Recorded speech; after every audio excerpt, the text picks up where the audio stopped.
Հայաստանի Հանրապետությունը եւ առհասարակ Հայաստանը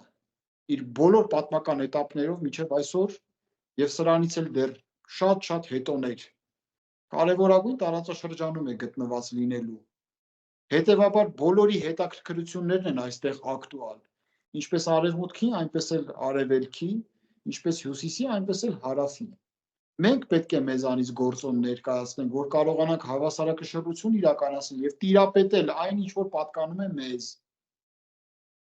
որ չկորցնենք, որ հարցեր չփաթաթեն մեր պարանոցին, որ երգեր չերգենք,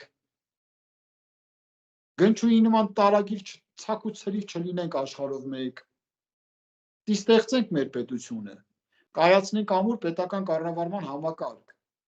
զորաշարժվեն լավագույններից լավագույնները, համապարփակ անվտանգության մոդելի համահունչ զինված ուժեր կայացվեն, մարտունակ, սպառազեն, երկակի նշանակության տեխնոլոգիաներ զարգացնող տնտեսություն զարգացվի Հայաստանի Հանրապետությունում, արդարությունը վերականգնվի։ 6-7 տարի է անցել Նիկոլ Փաշինյանի իշխանությունից, անգամ արդարությունը չեն փորձել վերականգնել։ Մինչև այսօր այդ սևերն ու սպիտակները իրար ուղակի վհուկ դարձրած մեկը մեսկին փոխարիներով ցույց են տալիս, որ վարկանիշների վրա ազդեն։